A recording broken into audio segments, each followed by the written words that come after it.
Saviez-vous que chaque année, plus de 300 millions de tonnes de pommes de terre sont produites dans le monde entier? Des millions d'entre elles finissent transformées en frites, purées instantanées, snacks ou produits surgelés que vous voyez tous les jours dans votre supermarché. Mais vous êtes-vous déjà demandé comment il est possible de traiter une telle quantité en si peu de temps? Comment fonctionnent ces usines géantes qui transforment de simples tubercules en produits prêts à consommer? Dans cette vidéo, nous vous emmènerons dans un voyage fascinant depuis les vastes champs où sont cultivées les pommes de terre jusqu'au cœur des usines où elles sont lavées, épluchées, coupées, cuites et emballées avec une précision quasi parfaite. Vous verrez des machines capables de traiter des tonnes en quelques minutes, des technologies qui garantissent que chaque pomme de terre répond à des normes de qualité exigeantes et des systèmes automatisés qui ont presque entièrement remplacé le travail manuel. Ce n'est pas seulement une vidéo sur les pommes de terre, c'est une fenêtre sur le monde de l'ingénierie, de la logistique et de l'efficacité industrielle. Et je vous promets qu'à la fin, vous ne regarderez plus jamais une pomme de terre de la même manière. Tout commence bien avant que la pomme de terre n'arrive à l'usine. Le véritable voyage débute dans les champs, où l'agriculture moderne a révolutionné la façon de cultiver cet aliment millénaire. D'abord, les pommes de terre de semences sont soigneusement sélectionnées. Ce ne sont pas des pommes de terre ordinaires, mais des tubercules spécialement choisis pour leur résistance aux maladies et leur capacité à générer des récoltes abondantes. Chaque semence est coupée en sections avec au moins un ou deux yeux qui sont les points d'où vont germer les nouvelles plantes. Vient ensuite la préparation du sol, une étape clé pour le succès. Des tracteurs équipés de machines de précision labourent, nivellent le terrain à des profondeurs spécifiques, garantissant un drainage adéquat et un développement optimal des racines. À cela s'ajoute la technologie d'irrigation automatisée, qui permet d'hydrater de grandes étendues de terre avec une précision millimétrique. Et ce n'est pas tout. Grâce aux capteurs, drones et systèmes GPS, les agriculteurs peuvent surveiller chaque mètre carré de la culture. Ils détectent les parasites, contrôlent l'humidité, appliquent des engrais exactement là où ils sont nécessaires et ajustent les temps de semis en fonction du climat. Tout cela permet à une seule exploitation de produire des centaines de tonnes de pommes de terre par saison, maximisant le rendement et réduisant le gaspillage. Ainsi, la prochaine fois que vous verrez une pomme de terre, rappelez-vous que derrière ce tubercule se cache un système agricole de haute technologie qui n'a rien à envier à une usine.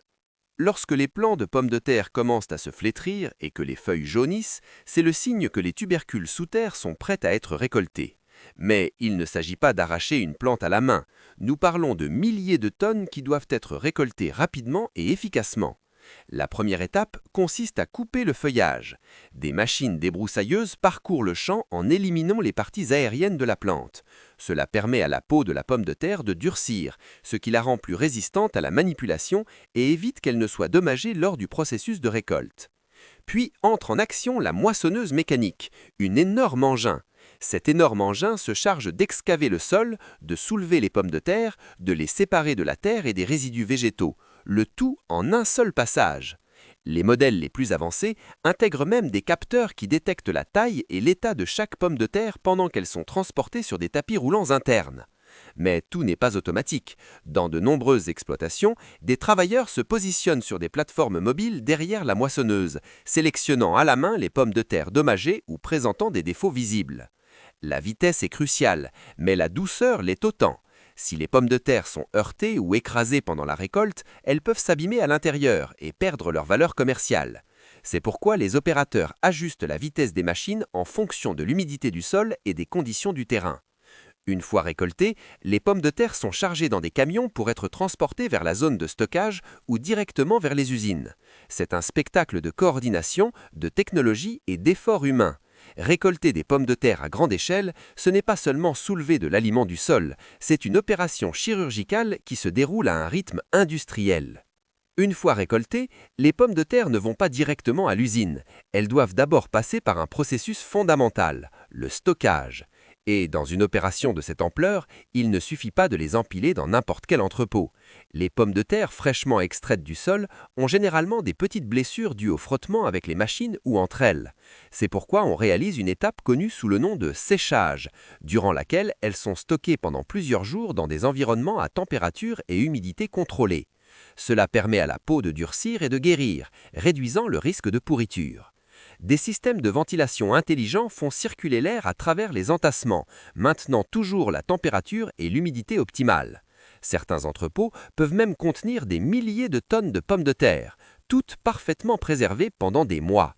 Le stockage permet également de réguler l'approvisionnement de pommes de terre, garantissant un flux constant vers les usines, tout au long de l'année industrielle.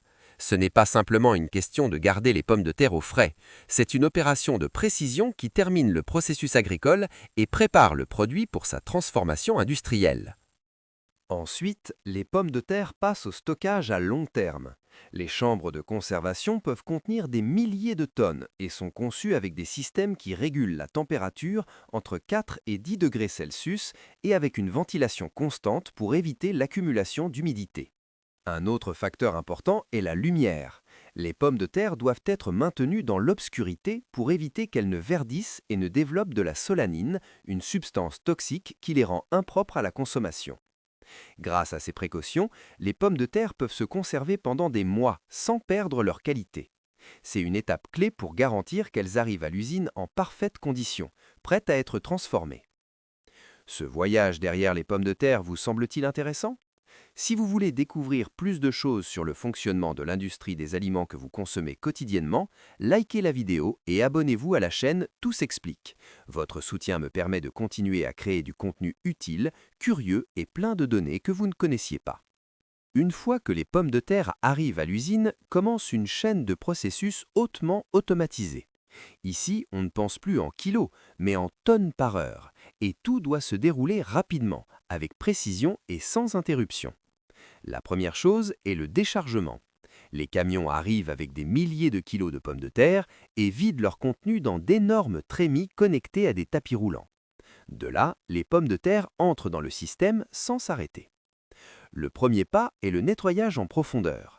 Les pommes de terre traversent des tunnels de lavage avec des jets d'eau à haute pression et des brosses rotatives qui éliminent la terre, les pierres, les résidus végétaux et toute autre impureté. L'eau contient généralement des additifs sûrs qui aident à décoller la saleté la plus tenace. Vient ensuite le tri par taille et forme. Des senseurs optiques et des caméras à haute vitesse analysent chaque pomme de terre en fractions de seconde. Celles qui ne répondent pas aux normes sont dirigées vers une autre destination: alimentation pour bétail, compostage ou sous-produits. Les pommes de terre qui sont acceptées avancent vers l'épluchage mécanique. Ici, elles entrent en contact avec des cylindres abrasifs qui enlèvent la peau avec précision. Dans certains cas, on utilise de la vapeur pour détacher la peau, qui est ensuite retirée avec des jets d'air. Par la suite, une inspection visuelle est effectuée qui peut être automatisée ou assistée par des opérateurs. Ici, on élimine les pommes de terre présentant des imperfections, des taches ou des dommages.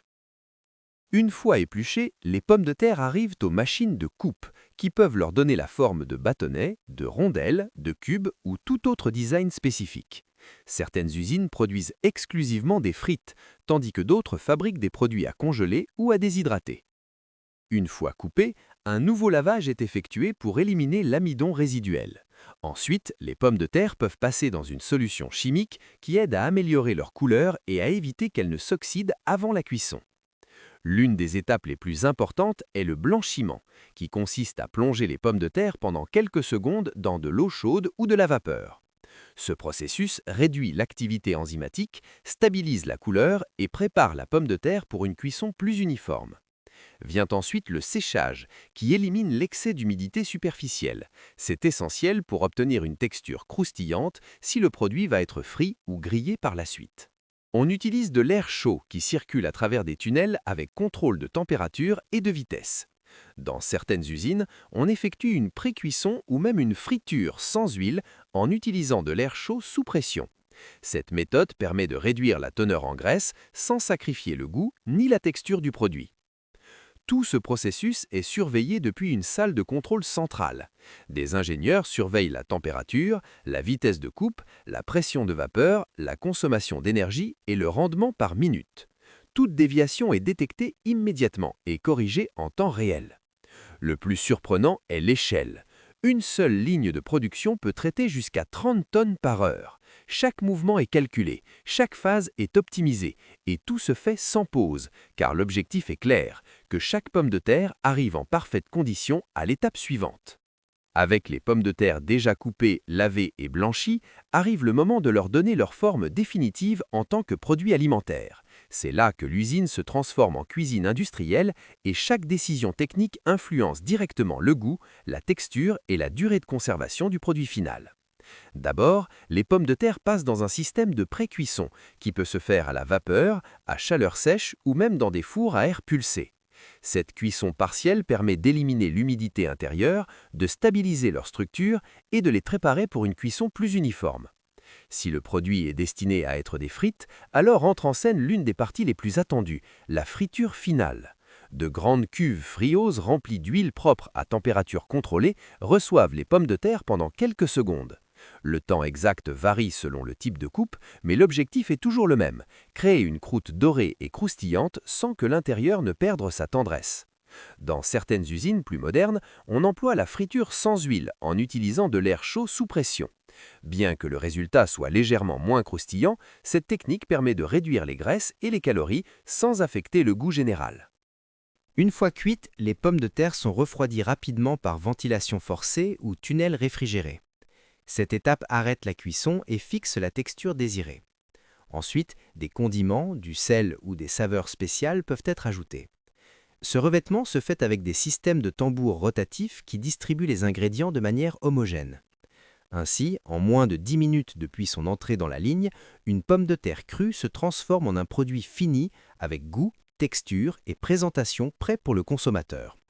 Et maintenant, il ne reste plus qu'à l'emballer. Avec les pommes de terre déjà cuites et assaisonnées, l'étape suivante est l'emballage automatisé. Des tapis roulants transportent le produit vers des balances électroniques qui regroupent des portions exactes. Ensuite, des bras mécaniques placent les pommes de terre dans des sachets ou emballages scellés hermétiquement. Ces machines peuvent emballer des centaines d'unités par minute, maintenant l'environnement contrôlé pour éviter la contamination. Une fois scellés, les paquets passent dans des cartons de distribution, sont étiquetés avec leur date de production et leur lot et sont stockés dans des chambres réfrigérées. De là, des camions réfrigérés les transportent vers les supermarchés et restaurants de tout le pays. Ainsi se termine leur voyage industriel et commence leur chemin vers le consommateur. Depuis un champ de culture jusqu'à un sachet dans le supermarché, l'histoire de chaque pomme de terre est beaucoup plus complexe qu'il ne paraît. Ce qui pour beaucoup est un aliment simple est en réalité le résultat d'un processus industriel colossal, où la précision, la technologie et l'ingénierie travaillent à l'unisson. Dans ce parcours, nous avons vu comment elles sont cultivées avec des machines intelligentes, comment elles sont récoltées avec des équipements qui analysent chaque pomme de terre en temps réel, comment elles sont stockées dans des conditions contrôlées et finalement comment elles se transforment en produits prêts à la consommation grâce à des lignes de production qui ne s'arrêtent pas une seconde. Chaque étape est pensée pour obtenir le rendement maximal, la perte minimale et une qualité constante. Et tout cela se produit pour que vous puissiez ouvrir un sachet de frites, préparer une purée instantanée ou déguster des pommes de terre surgelées sans imaginer tout ce qu'il y a eu derrière. Le niveau de détail de ce processus vous a surpris? Vous attendiez-vous à ce qu'il soit aussi avancé? Laissez-moi votre opinion dans les commentaires et dites-moi quel autre aliment vous aimeriez voir dans une prochaine vidéo. Et si vous avez aimé ce contenu, n'oubliez pas de liker, de vous abonner à Tout s'explique et de le partager. Cela m'aide énormément à continuer à créer des vidéos comme celle-ci.